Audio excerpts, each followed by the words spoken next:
मया कृष्णेन निहताः सार्जुनेन रणेषु ये प्रवर्तयिष्यन्त्यसुरा स्ते त्वधर्मं यदाक्षितो धर्मदेव तदा भक्ता अहम नारायणो मुनि जानीषे कौशले देशे भूमहि समगो द्विज मुनिशापमृतां प्राप्तां नृसिंस्तात तथोद्धवम् ततो वित्तासुरेभ्योऽहं सद्धर्मं स्थापयन्नज सद्धर्मं स्थापयन्नज। ओम अवतारिणे श्री स्वामीनारायणाय नमो नमः। श्री हरिकृष्णाय श्री घनश्यामाय श्री सहजानंद स्वामीने नमो नमः। આપણા મંદિરમાં બિરાજમાન થઈ આપણને સૌ કોઈને પોતાના દર્શનનો અખંડ સુખ આપતા એવા આપણા સૌ કોઈના ઈષ્ટદેવો પ્રાણ પ્યારા મહાશ્રેયો મૂર્તિ સંકલ્પ સિદ્ધ શ્રી સ્વામિનારાયણ ભગવાન આપણા ઉપર જેમની અપાર કરુણા રેલી છે એવા આપણા સૌ કોઈના ગુરુશ્રી પ્રાતસ્મરણીય પરમ વંદનીય મહામુક્તરાજ પરમ પૂજ્યપાદ સદગુરુ સ્વામી નિત્ય સ્વરૂપદાસજી સ્વામી, આપણા મંદિરના મહંત સ્વામી પૂજ્યપાદ હરિચરણદાસજી સ્વામી, આપણા મંદિરના કોઠારી પૂજ્ય પાર્ષદવરી હરેશ ભગત, પૂજ્ય પરમ સુખ સ્વામી, પૂજ્ય રામાનુજ સ્વામી, પૂજ્ય શાંત સ્વામી, પૂજ્ય ધર્મજીવન સ્વામી, પૂજ્ય દિવ્ય સ્વામી, પૂજ્ય વિદેહી ભગત, પૂજ્ય સંજય ભગત આદિ તમામ સંતો પાર્ષદોના શ્રી ચરણોમાં માનસિક સાષ્ટાંગ દંડવત પ્રણામની સાથે વાલા વાલા બધા જ ભક્તો હૃદયપૂર્વક જય સ્વામિનારાયણ. ગઈકાલે આપણે લોયાનું 9મું પૂર્ણ કર્યું, આજે 10મું.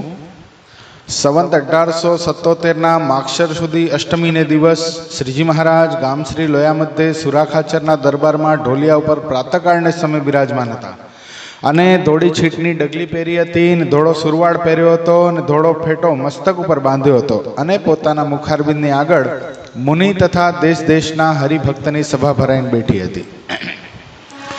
તે સમયમાં નિત્યાનંદ સ્વામીએ પ્રશ્ન પૂછ્યો છે, આ જગતમાં કેટલાક મનુષ્યને સ્ત્રીયાદિક પદાર્થમાં એવું હેત થાય છે જે તેનો વિયોગ થયો હોય તો પ્રાણનો નાશ થઈ જાય, અને કેટલાકને સ્ત્રીયાદિક પદાર્થમાં હેત છે તે પણ સાધારણ છે માટે તેનો વિયોગ એ કરીને પણ પ્રાણનો ત્યાગ ન થાય. એ બે પ્રકારના જે જીવ છે તે જેમ સંસારમાં હેતે કરીને જોડાયા છે તેમ તે હેતવાળાને જો ભગવાન મળે તો તેમાં પણ એમ જ જોડાય છે. ભગવાનનો વિયોગ થાય તો પ્રાણ જાય, અને જેને સંસારમાં સાધારણ હેત છે અને જો તેને ભગવાન મળે તો ભગવાનમાં પણ સાધારણ હેત થાય. તે એ બે પ્રકારના જે મનુષ્ય તેને વિશે કર્મે કરને એવો ભેદ થયો કે બે પ્રકારના જીવ છે તે અનાદિના છે? આ પ્રશ્ન છે. શું આવ્યો પ્રશ્ન નિલેશભાઈ, યાદ રહ્યો? બોલો અમિત ભગત. હા,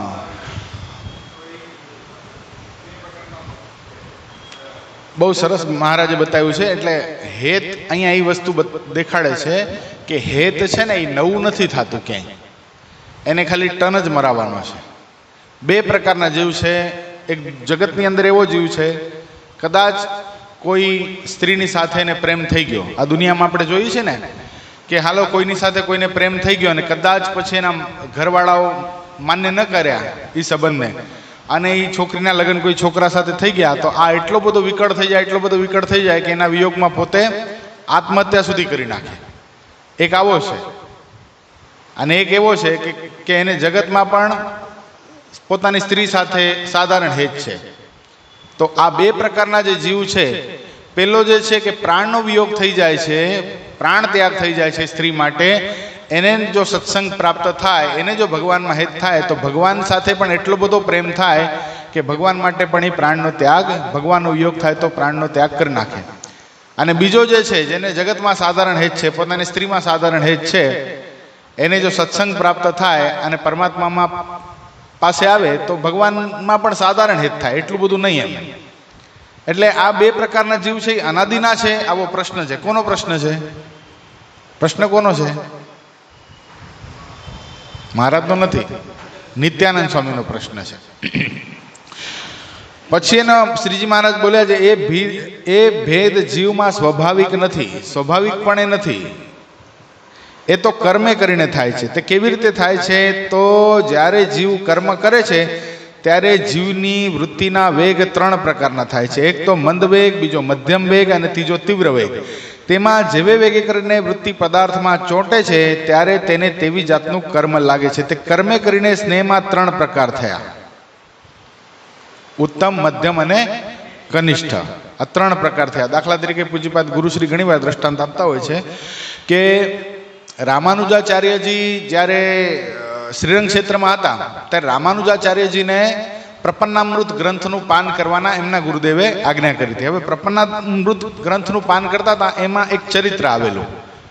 એમાં એક ચરિત્ર એવું આવ્યું કે હરિબાબુ નામનો વ્યક્તિ, એને એક વેશ્યા સાથે અતિશય પ્રેમ, અતિશય, એ વેશ્યામાં એટલો બધો આસક્ત જેની કોઈ સીમા નહીં, એટલો બધો આસક્ત કે વેશ્યાના મુખ ઉપર તડકો ન પડે એટલે હરિબાબુ નામનો વ્યક્તિ વેશ્યાની આગળ છત્રી લઈને ચાલે, પાછળ નહીં. એના મોઢા ઉપર તડકો ન પડે, આ કાળી ન પડી જાય, આનું વર્ણ શ્યામ ન થઈ જાય એટલા માટે એની આગળ છત્રી લઈને ચાલે ને ઊંધા પગે ચાલે પાછો. એટલે 2 કામ થાય, એનું મુખ પણ જોવાય અને છત્રી પણ પકડાય. આટલો બધો પ્રેમ. તે રામાનુજાચાર્યના મનમાં થયું કે આ વ્યક્તિ આટલો બધો કેમ આસક્ત હશે. પછી આગળ વાંચ્યું ને ત્યારે આગળ એવું લખેલું હતું કે વલ્ભાચાર્ય મહાપ્રભુને આ વ્યક્તિનો અભાવ બિલકુલ આવ્યો નહીં. એના મનમાં એમ થઈ ગયું કે આ વ્યક્તિને વેશ્યામાં જો આટલો પ્રેમ છે ને તો આ વ્યક્તિને જો પરમાત્મા મળે, આને કોઈ સદગુરુ મળે અને આના પ્રેમને કોઈ ટન મરાવે ને તો આ વ્યક્તિને ભગવાનમાં પણ એટલો જ પ્રેમ થાય. તો શું કર્યું વલ્ભાચાર્ય મહાપ્રભુએ? વલ્ભાચાર્ય મહાપ્રભુએ બીજું કાંઈ ન કર્યું, એને સમજાવવા ન ગયા. વલ્ભાચાર્ય મહાપ્રભુએ પોતાના ઈષ્ટ ભગવાન કૃષ્ણને એવી પ્રાર્થના કરી કે હે પ્રભુ, આ જે હરિબાબુ નામનો યુવાન છે એને તમારા સ્વરૂપનું એવું દર્શન કરાવો, એવું દર્શન કરાવો જે શાસ્ત્રમાં ઉલ્લેખ છે કે પરમાત્માની 16 વર્ષની કાયા છે, કોટી કામદેવને ભગવાન લજ્જા પમાડી દે એવું ભગવાનનું સ્વરૂપ છે, એવા સ્વરૂપના આને દર્શન કરાવો તો આને જગતના રૂપમાંથી આસક્તિ ટળશે. અને હવે આ વલ્ભાચાર્ય મહાપ્રભુ એટલે વલ્ભાચાર્ય મહાપ્રભુની પ્રાર્થનાથી આ હરિબાબુને એ પરમાત્માએ એવા દર્શન આપ્યા, એ ભગવાને એવા દર્શન આપ્યા તો એને એમ થઈ ગયું કે હું હાડ, ચામ અને માંસની પૂતળીમાં આટલો પ્રેમ કરતો હતો, વાસ્તવિકતામાં પ્રેમ કરવા યોગ્ય તો ભગવાન છે જેનું સ્વરૂપ કોઈ દિવસ નાશ પામવાનું નથી. અલૌકિક પરમાત્માનું સ્વરૂપ છે, અક્ષર સ્વરૂપ છે આ પરમાત્માનું, જે કોઈ દી ક્ષરાયમાન થવાનું નથી, કોઈ દી નાશ નથી થવાનું. આવા ને આવા પરમાત્મા હંમેશાને માટે મને દર્શન આપવાના છે, માટે મારે ભગવાનમાં પ્રેમ કરવો જોઈએ. તો એ નહીં, હરિબાબુને પરમાત્મામાં એવો પ્રેમ થયો જે પરમાત્મા વગર 1 સેકન્ડ રહી ન શકે, અખંડ પરમાત્માની ભક્તિ કરી. એટલે અહીંયા બહુ સરસ મહારાજ એ વાત ઉપર આપણને લઈ જઈ રહ્યા છે. પૂજ્યપાદ ગુરુશ્રી, મને યાદ છે ત્યાં સુધી, પ્રભુ પાયમાનો માર્ગ એ ભાવનગરમાં 5 દિવસની કથા થયેલી વર્ષો પહેલા. આજે કેસેટ બહાર પડેલી, ત્યારે વિડીયો ઓડિયો સીડી બહાર પડેલી. હવે એ ઓડિયો સીડીમાં બહુ સરસ એક આખ્યાન કીધેલું કે એક યુવાનને વેશ્યાની સાથે એવી પ્રીતિ થઈ કે રોજ સવાર, સાંજ, બપોર એની પાસે જવું પડે. પોતાના ઘર બહાર, બહુ સમૃદ્ધ યુવાન હતો, આ બહુ રૂપિયા પૈસા વાળો હતો, પણ અખંડ એની પાસે જાય, એના વગર એને ચાલે નહીં. એક દિવસ એવી ઘટના ઘટી, આ યુવાનના પિતાનું મૃત્યુ થયું. પોતે માટલી લઈને આગળ ચાલે ને, એ આગળ ચાલતો હતો, પણ આગળ ચાલતા એને પેલી વેશ્યા યાદ આવી તો એણે શું કર્યું, માટલી બીજાના હાથમાં ધરી દીધી. પોતાના પિતાને અગ્નિ સંસ્કાર કરવા ન ગયો અને પેલી વેશ્યા યાદ આવી ગઈ તો ત્યાં જવા માટે તત્પર થયો. ત્યાં જતા રસ્તામાં જે એ વેશ્યાના બંગલે જતો તો રસ્તામાં નદી આવતી હતી, નદીમાં પૂર આવેલું. તો નદીમાં પૂર આવ્યું તો એ નદી પાર કેમ કરવી એ વિચાર કરતો હતો, પણ ત્યાં એને તરાપો મળી ગયો. તો તરાપા ઉપર બેસી હલેશા મારતા સામે કાંઠે ગયો. વરસાદ બહુ હતો, ઓલી ઘણો અવાજ થતો હતો, દરવાજો ઘણો ખખડાયો પણ પેલી એક ખોલ્યો નહીં. તો શું કર્યું, એક દોરી ટીંગાતી હતી, એ દોરીના માધ્યમથી ઉપર ચડી એના ઓરડામાં ગયો. પેલી તો આ પલળેલો આવી હાલત, એને સમાચાર મળી ગયા કે આના પિતા આ લોકમાંથી વિદાય લઈ લીધી છે. કીધું તારા પિતા મૃત્યુને પામ્યા, તું અત્યારે અહીંયા, તારે તો ત્યાં અગ્નિ સંસ્કારમાં ન હોવું જોઈએ કે નહીં? મને તારી અતિશય યાદ આવતી હતી. હું તારા વગર એક ક્ષણ માત્ર રહી શકતો નથી. મને તારામાં એટલો બધો પ્રેમ છે, હું તારા વગર રહી શકતો નથી. પણ તું આવ્યો કેમ? રસ્તામાં તો ઘોડાપુર આવેલું છે નદીમાં, તું કેવી રીતે આવ્યો? એ કે મને એક તરાપો મળી ગયો. બારીમાંથી બહાર જોયું ને, તરાપોનો તો એક શવ તણાતું હતું, એના ઉપર બેસીને ભાઈ આવ્યા હતા. કે તું ઉપર કેમ આવ્યો? મેં દરવાજો તો ખોલ્યો નથી. કે તે દોરી ટીંગાટી મૂકી હતી ને? ક્યાં દોરી? મેં કાંઈ દોરી નથી ટીંગાડી. જોયું તો એક સર્પ ટીંગાતો હતો. એ સર્પના આધારે ઉપર ચડી ગયો, બોલો, ખેંચી ખેંચીને. એટલે પ્રેમમાં વ્યક્તિ કેટલો આંધળો થઈ જાય છે. અને તે વખતે પેલી વેશ્યાના મુખમાંથી એટલા શબ્દ નીકળ્યા, જે પ્રીતિ ને જે આસક્તિ તે મારામાં કરી છે ને, એ આ પ્રીતિ જો તું ભગવાન કૃષ્ણમાં કરી લે ને તો તારો બેડો પાર થઈ જાય. આટલા શબ્દ આને અડી ગયા. વેશ્યા ગુરુ બની ગઈ, વિચાર કરો. અને પાછો વળી ગયો. પાછો વળીને દ્વારકાધીશના મંદિરમાં જઈને કે હે કાળિયા ઠાકર, મને તારામાં એવો પ્રેમ થાય જેવી પેલી વેશ્યામાં મને હતો. હવે તારે કરાવવાનું છે, હવે તારે કરાવવાનું છે. અને ઘેરું મંગાવ્યો, શરીર રંગી નાખ્યું, સાધુ બની ગયા. સાધુ બની ગયા, પણ ઘટના જોજો, ક્યારે ફરીવાર આ કીડો ઉપજે આનું કાંઈ નક્કી નહીં.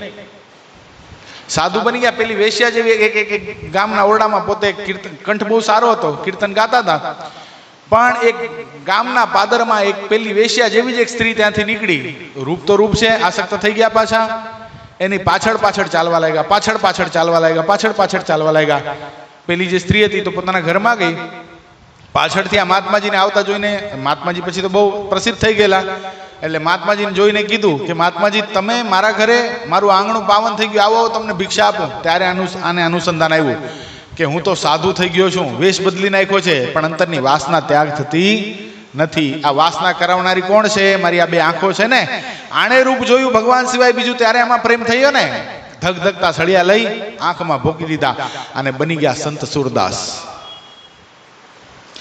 એટલું જ નહીં, હવે તો જોજો, હવે ભક્તિની પરાકાષ્ઠા છે. સંત સુરદાસને પરમાત્મામાં એવો પ્રેમ થયો, એવો પ્રેમ થયો, ભગવાન કૃષ્ણની પરીક્ષા લેવા માટે આવ્યા. ભગવાન કૃષ્ણની પરીક્ષા લેવા માટે આવ્યા. સંત સુરદાસ હાલા જતા હતા, રસ્તામાં કૂવો હતો. 2 ડગલા જો આગળ ભરે તો એ કૂવામાં પડી જાય. અને ભગવાન કૃષ્ણએ બાલકૃષ્ણ એટલે નાના બાળકનું રૂપ ધારણ કરી અને આ સંત સુરદાસનું કાંડું પકડી લીધું. બાબા આગે મત બઢીએ, આગે તો કૂવા હૈ. અને તે વખતે સંત સુરદાસે પ્રશ્ન કર્યો, બેટા तुम कौन हो? कि मैं इस गांव के नगर सेठ का एक सज्जन का लड़का हूं. અને સંત સુરદાસે પોતાની લાકડીના સેરવતા સેરવતા કાંડું જ્યાં પકડવા ગયા ને, આ બાલકૃષ્ણ દૂર જઈ, લાલો દૂર જઈ ખડખડાટ હસવા લાગ્યો. અને તે વખતે સંત સુરદાસના મુખમાં તેવા શબ્દ નીકળ્યા હતા, બાય છુડા કે જાત હૈ, बाएं छुड़ा के जात है निर्बल जान मोही, मगर हृदय छुड़ा के जाना तो मर्द बखाનું મેં તો હે. શું આજે હું નિર્બળ છું, અંધ છું, અને તું મને છોડીને જાય છે ને, એમાં કઈ તારી મર્દાનગી નથી. આ મારા હૃદયમાંથી નીકળી જા ને તો તું સાચો મર્દ. જા જા, નીકળી બતાવ મારા હૈયામાંથી.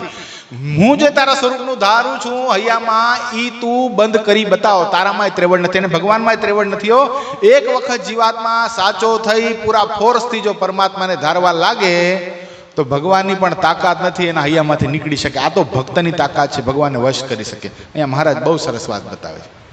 અને કેવો ઇતિહાસ, સંત સુરદાસનો ઇતિહાસ પૂજ્યપાદ ગુરુશ્રીએ, મને યાદ છે ત્યાં સુધીમાં 2019ની રાત્રિ કથા હોય ને, એમાં હજી ઘર સભા સ્ટાર્ટ નહોતી થઈ, રાત્રિ કથામાં આ કીર્તન લીધું હતું કે સંત સુરદાસ મંદિરમાં આવે ને, હવે દર્શન તો એને શું કરવાના હોય, તો એ કે ઉભા રે દર્શન મને કરી લેવા દો. પૂજારી ખીજાય, એટલે તમને દર્શન થતા નથી, તમે શું પણ? એ કે ઉભા રહો, પૂજારી દર્શન મને નથી થતા. એમ આજે તમે ભગવાનને આવા વાગા પહેરાવ્યા છે, આવો કંદોરો પહેરાવ્યો છે, આવા કંઠમાં ટૂપિયા ધારણ કરાવ્યા છે, મને બધી ખબર છે. પૂજારીના મનમાં થાય કે આ તો કા આંધળો નથી અને કાને કોઈ કહી જાય છે દર્શન કેવા છે. એટલે એક દિવસ શું કર્યું ખબર છે?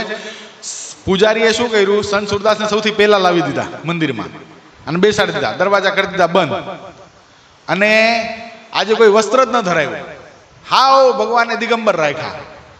અને સંત સુરદાસને પૂછ્યું, બોલો તો આજે કેવા અમે શણગાર ધારણ કરાવ્યા છે, બોલો બોલો સંત સુરદાસજી. અને તે વખતે સંત સુરદાસી શીઘ્ર કવિ હતા પોતે. સુરદાસજીએ કીર્તન લખ્યું, આજ મેં દેખું પ્રભુ નંગમ નંગા. શું કીધું? આખું કીર્તન ગાયું છે, જો કે મને શબ્દ યાદ નથી આવતા, પણ આ પ્રારંભના જ શબ્દ છે. આજ મેં દેખું પ્રભુ નંગમ નંગા. ઘર સભામાં પાછું લીધું હતું, પણ કહેવાનો આશય કે એની ભીતર અંદર ઉપરની આંખ ફૂટી ગઈ હતી પણ ભીતરની આંખ ખુલી ગઈ હતી. એટલે અહીંયા કહેવાનો ભાવાર્થ જ છે, મહારાજ કે આવો જે વ્યક્તિ હોય ક્યાંક તો પ્રેમ હોવો જોઈએ ને, કાં મિત્રમાં હોવો જોઈએ, કાં દીકરીમાં હોવો જોઈએ, દીકરામાં હોવો જોઈએ, પત્નીમાં હોવો જોઈએ. ક્યાંક પ્રેમ હશે તો ભગવાનમાં થશે, ક્યાંક હશે તો થશે. બાકી જો સાધારણ બીજામાં હશે તો અહીંયા સાધારણ થશે નહીં. ઘણીવાર આપણે જોઈએ છે કે કોક ભગવાનનો ભગત સત્સંગમાં આવે છે તો એટલો પૂરપાટ આગળ જાય, એટલો પૂરપાટ આગળ જાય, આપણા મનમાં એમ થઈ જાય કે આ 50 વર્ષ જૂના સત્સંગી જે ન કરી શક્યા, આ 2-3 વર્ષની અંદર આણે સાઈડ કાપી. એનું કારણ શું? એનું જે વેગ છે, અહીંયા 3 પ્રકારના વેગ બતાવ્યા ને, કેવો વેગ છે એનો, એટલો તીવ્ર વેગ છે. અને પેલા છે હરિભગત સારા જ છે, પણ શું થાય છે, એને સાધારણ હેત છે, જગતમાં એ સાધારણપણે. જો દાખલા તરીકે જોબન પગી થયા, બરાબર છે, તો એક એવું ગામ નહોતું જેને લૂંટ્યું નહીં, બરાબર છે. ઓલા ખેડા ને એ બાજુ પ્રાંતના સાવકારો શું કરતા ખબર છે? જોબન પગીની ખાલી ઘોડીના ડાબલા સંભળાતા ને ત્યાં ચાવીના જોડાના ગા કરી દેતા ને શટર કરી દેતા, બંધ જોબન, ભલા થઈને તારે જે લૂંટવું હોય લૂંટી લે, બાકી ભલો થઈને મારીશ નહીં. આવો ખુખાર જોબન. પણ સદગુરુએ મુક્તાનંદ સ્વામી રંગી નાખ્યો. ભગવાન સ્વામિનારાયણનો મેળાપ થઈ ગયો અને ભગવાન સ્વામિનારાયણમાં એટલો બધો પ્રેમ થયો, એટલો બધો પ્રેમ થયો. પ્રસિદ્ધ પ્રસંગ જાણીતો છે એટલે બહુ વિસ્તાર નહીં કરીએ, કે ચરણરજ લીધી ભગવાનની, ચરણરજ લીધી ભગવાને આ લોકમાંથી વિદાય લીધી. એના પછી જોબન પગી રોજ ચપટીક ચરણરજ પોતાની થાળીમાં ભગવાનને યાદમાં જમતા કે આના આધારે હું જીવી જઈશ, આના આધારે હું જીવી જઈશ. એક દિવસ દીકરીએ એ ચરણરજ ખૂટી ગઈ એટલે થાળીમાં પીરસી નહીં. એટલે દીકરીને પ્રશ્ન કર્યો, બેટા જે ચરણરજ મૂકતા ભૂલી ગઈ છો તું? તે વખતે એની દીકરીએ કીધું, પિતાશ્રી આજે ચરણરજ તો હવે પૂરી થઈ ગઈ છે. અને તે વખતે જમતા ભાણું પીરસાયેલું છે, પીરસેલા ભાણા ઉપર જોબન પગીના મુખમાંથી એવા શબ્દ નીકળ્યા, બેટા ચરણરજ ખૂટી ગઈ હોય ને તો આજે આ તારા બાપુનું જીવન પણ ખૂટી ગયું. ચરણરજ મારો જીવન પ્રાણ હતો. વિચાર કરો કઈ કક્ષાએ. એક દિવસનો લૂંટારો જોબન, સયાજીરાવ સરકાર જેમના નામનો જાહેર કરે કે આ જોબનને કોઈ પકડી દે તો 1 લાખ રૂપિયા ઇનામમાં આપીએ. અને એક એવો જોબન ને બીજો કેવો જોબન? ભક્તરાજ જોબન. આજે મહાપૂજામાં જીગર ભગત મહાપૂજા કરાવે તો જોબન પગીનું આહવાન કરવું પડે. ઓમ જોબન પગી એને આવ્યામી સ્થાપ્યામી પૂજ્યામી. શું કામ કરવું પડે છે ભાઈ? આપણે મહાપૂજામાં એને યાદ કરીએ છીએ. એવા જોબન થયા. એટલે આ 3 વેગ લાગે છે, ઉત્તમ, મધ્યમ અને કનિષ્ઠ. તો એ કેવી રીતે છે? આ મહારાજ બહુ સરસ મજાનો પ્રશ્ન હતો નિત્યાનંદ સ્વામીનો, કે આ 3 પ્રકારના જીવ અનાદિના છે. એટલે જ્યારથી જીવ છે ત્યારથી એવા ભેદ પડી ગયા નહીં. એ કેવા થયા? શેના લીધે થયા?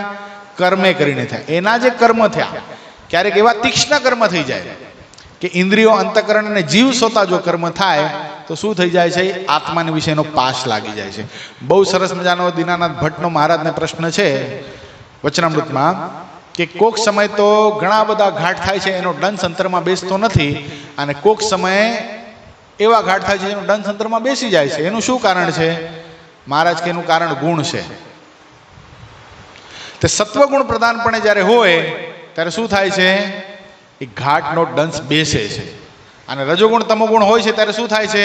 અંતદંત સરખું થાય, કઈ ખબર પડે નહીં. આ કેટલા વચનામૃતમાં વાત બતાવી છે? નીચે કોઈ નહીં? કયો કમલેશભાઈ?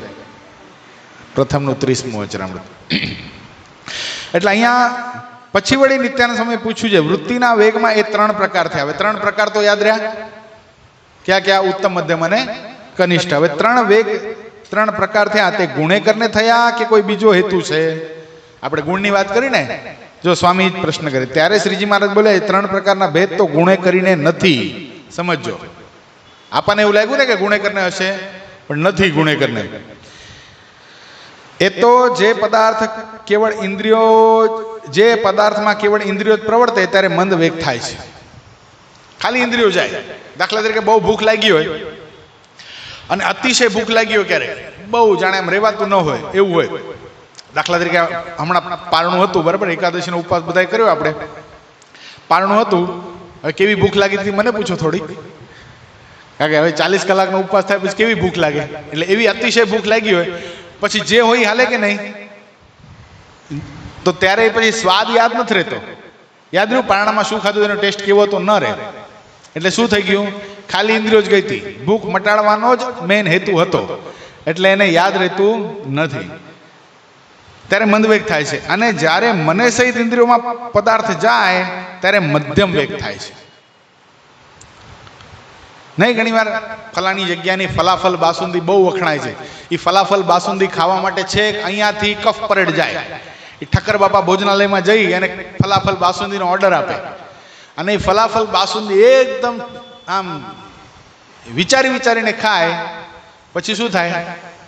એવો ટેસ્ટ અંદરમાં ઉતરી જાય, એવો ટેસ્ટ અંદરમાં ઉતરી જાય કે પછી એનો મિત્ર કોઈ બારગામથી આવે ને કે ક્યાં જવું છે, હાલ તને ફલાફલ બાસુંદી ખાવા ઠક્કર બાપા ભોજનાલયમાં લઈ જાઉં.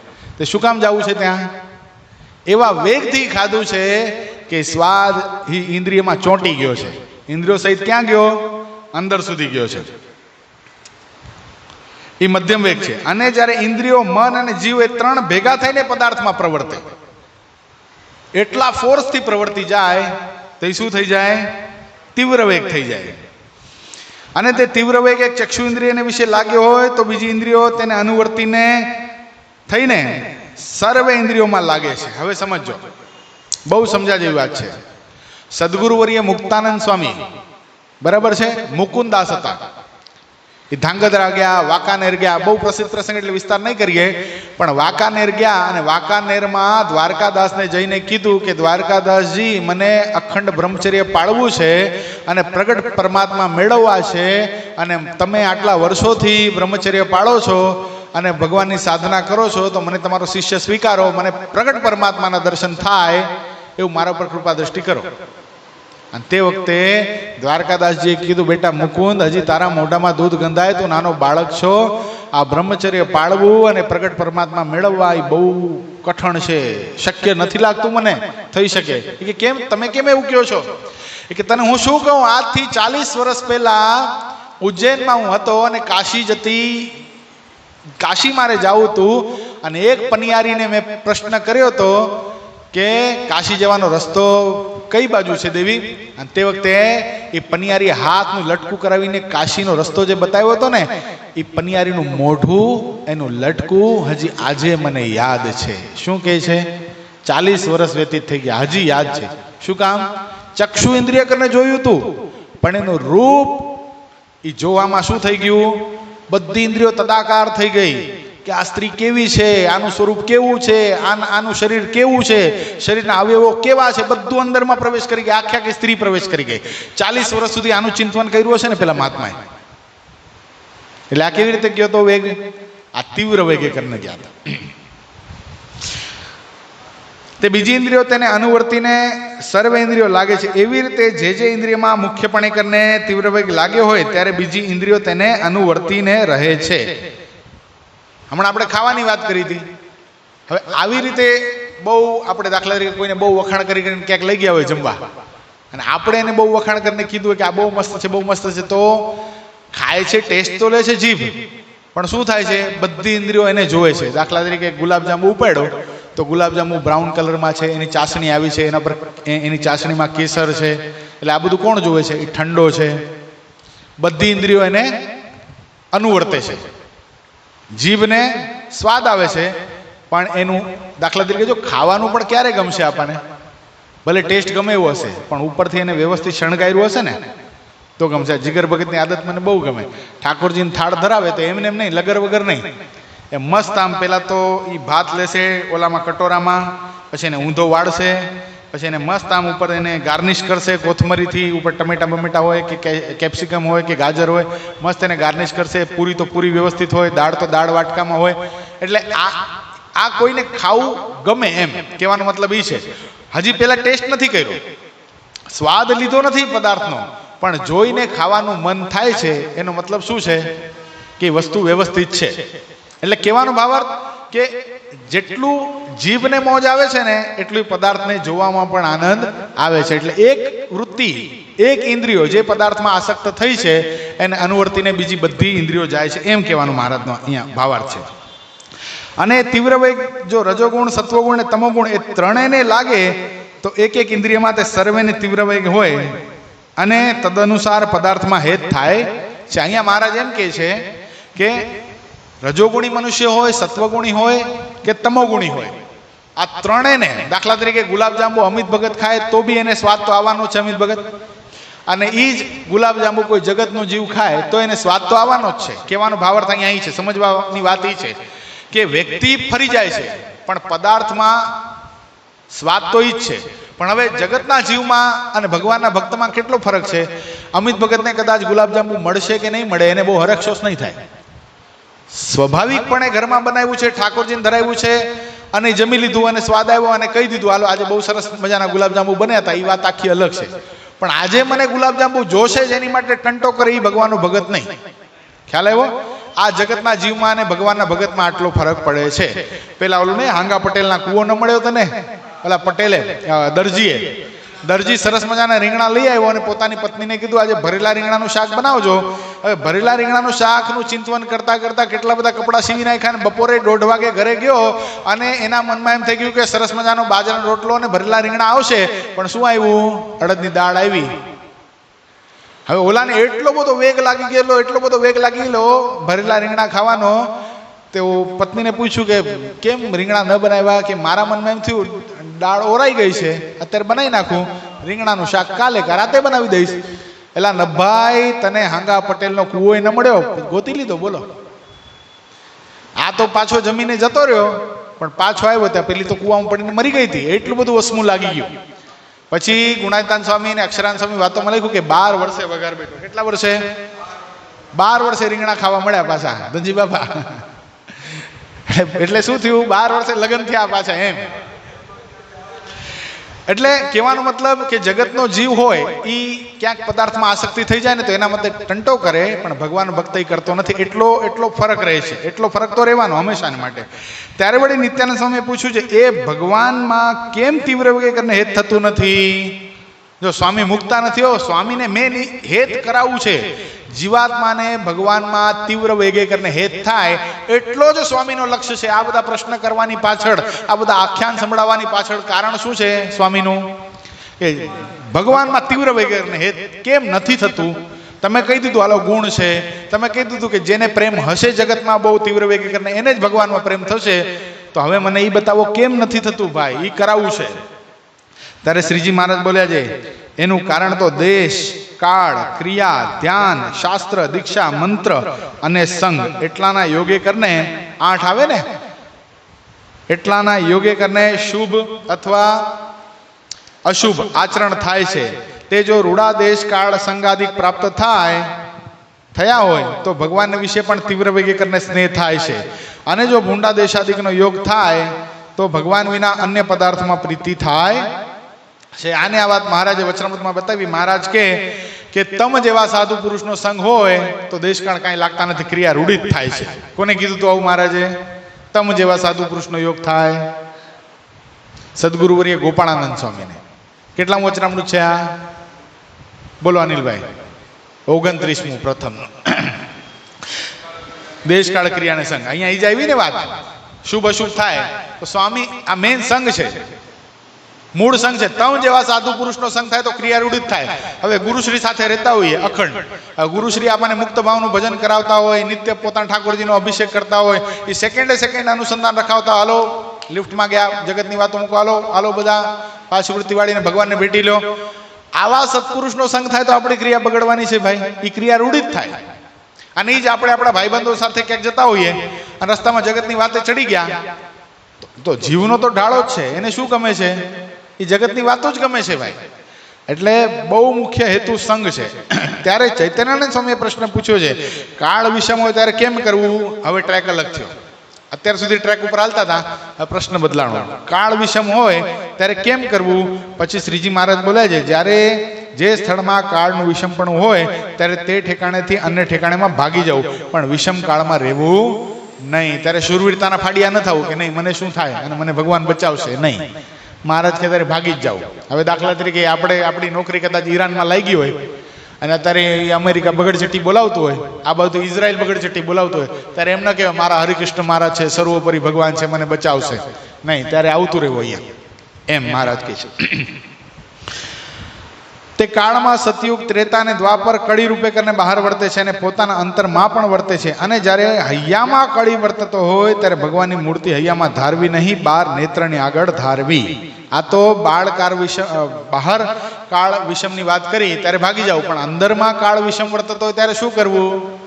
અંદરમાં ભૂંડા ભૂંડા ગાંઠ થતા હોય, તરંગો ઉઠતા હોય ત્યારે શું કરવું?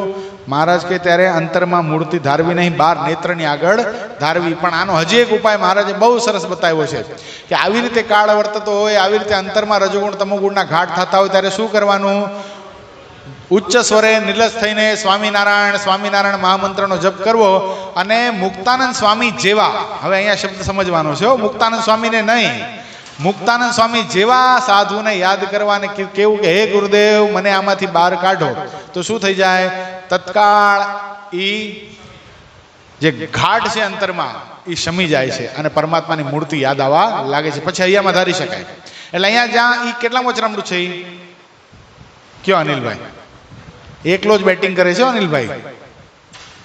લોયાનું છઠ્ઠું. તમે કેટલામાં કીધું? એ જ કીધું ને? તે કેમ તમને યાદ ન રહ્યું કમલેશભાઈ? એટલે હવે ત્યાં મહારાજે બહુ સરસ વાત બતાવી. મહારાજ કે મુક્તાનંદ સ્વામી જેવા, એટલે આપણે તો મુક્તાનંદ સ્વામીના દર્શન પ્રત્યક્ષ તો નથી કર્યા, પણ અત્યારે આપણે જેને મુક્તાનંદ સ્વામી જેવા માનતા હોઈએ, આપણા ગુરુશ્રી છે પરમ પૂજ્યપાદ સદગુરુ નિત્ય સ્વરૂપ સ્વામી, એ મુક્તાનંદ સ્વામી જેવા છે, નિત્યાનંદ સ્વામી જેવા છે, ગોપાળાનંદ સ્વામી જેવા છે, ગુણાતીતાનંદ સ્વામી જેવા છે. બધા અક્ષરધામના મુક્તો એકી સાથે જેમને નવાજીને આશીર્વાદ આપીને ભગવાન સ્વામિનારાયણની સાથે આ પૃથ્વી પર મોકલ્યા છે, એવા આપણા ગુરુ છે. તો એને યાદ કરીએ તો શું થઈ જાય છે? અંતરના ઘાટ સમી જાય છે. એટલું જ નહીં, આ પ્રશ્ન મેં ગુરુને ઘણા વર્ષો પહેલા કરેલો યેહુરની અંદર. મેં જો કે આપણા સેમિનારની અંદર પણ આ વાત કરેલી કે આવું જ્યારે મેં પ્રશ્ન કર્યો ને ત્યારે ગુરુશ્રીએ વાત કરેલી કે તમે જે એને મુક્તાનંદ સ્વામી જેવા માનતા હોય એને યાદ કરજો. હજી આગળ વધ્યા. એટલું જ નહીં એ કે તમે મુક્તાનંદ સ્વામી જેવા જેને માનતા હોય એટલું જ નહીં, મારા મંડળના નાના પાર્ષદને યાદ કરશો ને તોય તમારા અયોગ્ય ઘાટ સંકલ્પ રડી જશે. અરે મારા મનમાં તો એવું છે, તમારા જેવા હરિભક્તોને કોઈ યાદ કરશે ને તો એના અયોગ્ય ઘાટ શમી જશે. બોલો, એ કેવી આપણને પ્રાપ્તિ કરાવી છે, આપણને ક્યાં સુધી પહોંચાડવા છે ગુરુને આવ્યા છે. પછી મુક્તાનંદ સ્વામીએ પૂછ્યું છે, જેના હૃદયમાં મંદ વેગ હોય, મધ્યમ વેગ હોય અને તીવ્ર વેગ વર્તતો હોય તે કેમ જાણવો? ખબર કેમ પડે? પછી શ્રીજી મહારાજ બોલે છે, જ્યારે મંદવેગ વર્તતો હોય ત્યારે નાની બાળકી, નવયુવાન સ્ત્રી તથા વૃદ્ધ સ્ત્રી એ ત્રણેયને દેખીને સરખો ભાવ થાય. આ મંદવેગ છે, ત્રણે પ્રત્યે સરખો ભાવ થાય કે આ માં છે, આ દીકરી છે ને આ બેન છે, એવો ભાવ થાય.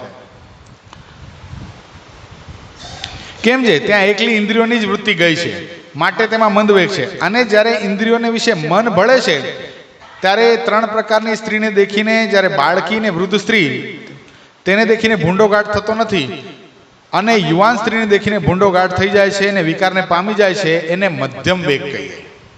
શું થઈ જાય છે? અંતઃકરણની અંદર અંતઃકરણ ચલાયમાન થઈ જાય કોઈ રૂપ દેખીને ત્યારે મધ્યમ વેગ જાણવો.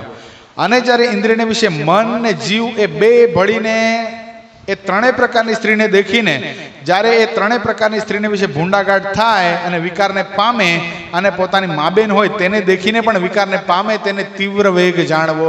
આને તીવ્ર વેગ કહેવાય. હમણાં નહીં, ઘણી બધી વાર આપણે સમાચારમાં કે પત્રમાં ઓલા ન્યૂઝપેપરમાં વાંચીએ છીએ કે 3 વર્ષની બાળકી ઉપર નરાધમોએ સામૂહિક બલાત્કાર કર્યો. આ કેવું થતું હશે એમ? આ તીવ્ર વેગ જ્યારે વર્તે ને ત્યારે આવું થાય. 56 વર્ષની એક વૃદ્ધા ઉપર બલાત્કાર કર્યો. આ બધું શું કામ થાય છે? આ તીવ્ર વેગ થઈ ગયો એને, એટલા માટે. પછી વળી બ્રહ્માનંદ સ્વામીએ પ્રશ્ન પૂછ્યો છે, 3 પ્રકારની જે સ્ત્રીઓ તેને દેખીને વિકતી તો જણાય તથા રૂપકુરૂપ પણ જણાય, પણ વિકાર ન થાય ત્યારે તેને કયો વેગ જાણવો? બહુ સરસ મજાનો પ્રશ્ન છે, બહુ સરસ મજાનો.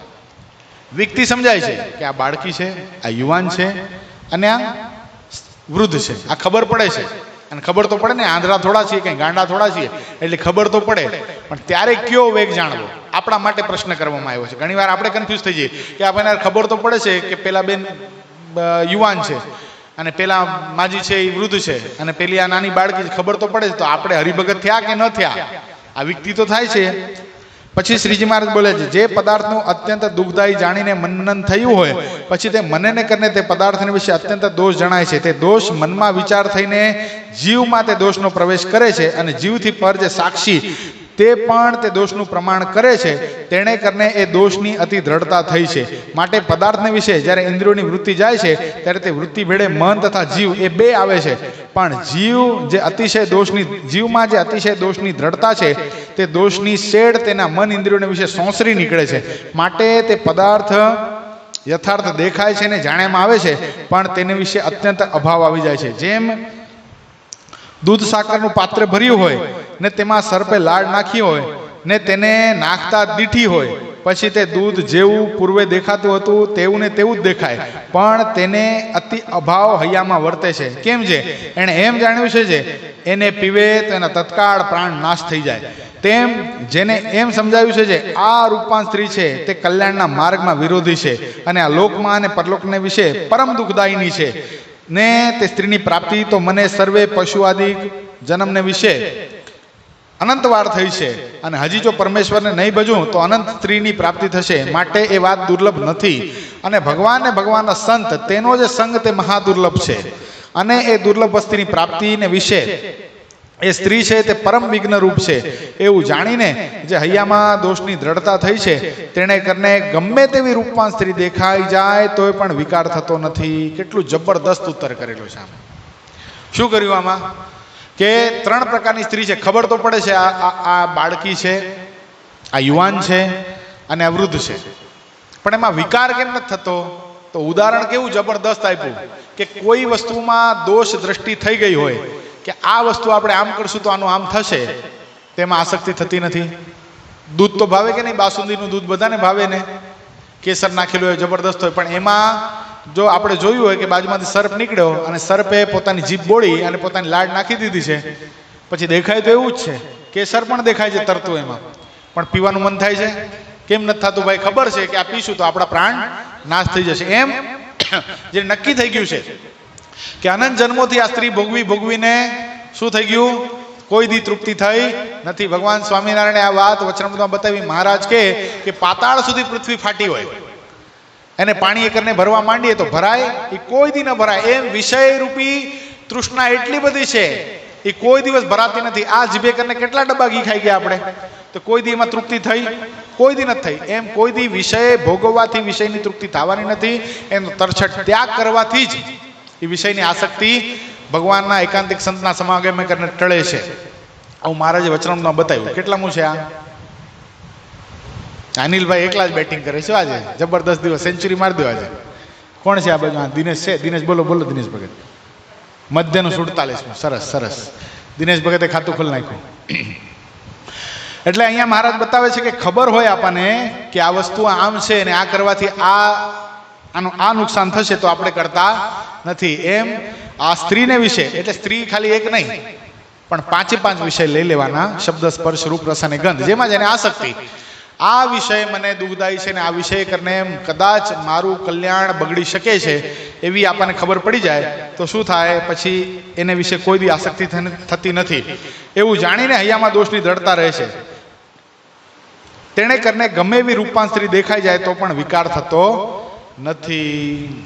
હવે આગળનો પ્રશ્ન આપણે આવતીકાલે લઈશું, કારણ કે વચનામૃત મોટું છે, હજી મોટું છે. 3 પેજ બાકી. ઇતિ વચનામૃતમ 10મું અધૂરું. આજના ઠાકોરજીના હિંડોળાના યજમાન શ્રી પરમ ભક્ત ઓમ મયુરભાઈ ઠક્કર એમના જન્મદિવસ નિમિત્તે છે, અને સાથે સમસ્ત માસના હિંડોળાના યજમાન પરમ ભક્ત અમિતભાઈ મનસુખભાઈ લાખાણી, હસ્તે સિદ્ધાર્થ ભગત, પરમ ભક્ત આશીષભાઈ રમેશભાઈ માનસેતા, હસ્તે કૌશલ ભગત તથા ધ્રુવી, તથા ધર્મેન્દ્રભાઈ ઠક્કર, હસ્તે નિશાંત ભગત તથા વિશાલ ભગત, આ 3 ભક્તો, તથા એક મથુરાદાસ ભાનુશાલી એમનું પણ આખા માસના હિંડોળાના યજમાન થયા છે. ભક્તો, આપણા સમર્પિત યુવક મંડળના પ્રમુખ એવા આશીષભાઈ ઠક્કર, એમની સુપુત્રી નિત્યાબેન આશીષભાઈ ઠક્કર ગઈકાલે તારીખ 4/8/2026ના રોજ મંગળવારના દિવસે પૂજ્યપાદ ગુરુશ્રી અને સંતોએ જેમની માટે ઘણી બધી પ્રાર્થના કરી હતી, અને દીકરી 4 વર્ષની થઈ ખૂબ બીમાર રહેતી હતી અને એનું દુઃખ આપણા બધાથી જોવાતું નહોતું, તો બધા હરિભક્તો સંતોએ અને પૂજ્યપાદ ગુરુશ્રી વિશેષમાં આશીર્વાદ આપેલા કે ભગવાન એને હવે પોતાના ધામમાં લઈ જઈ અને પોતાના ચરણાબિંદુ સુખ આપે. તો ગઈકાલે એ દીકરી ભગવાનના સુખે સુખિયાત થઈ ગઈ છે. તો આપણે 2 મિનિટ એની સ્મૃતિમાં એને ભગવાન પોતાના ચરણારવિંદનું સુખ આપે એના માટે આપણે ધૂન કરશું. હારે ભજો સ્વામી નારાયણ, સ્વામી નારાયણ, સ્વામી નારાયણ નામને હારે ભજો.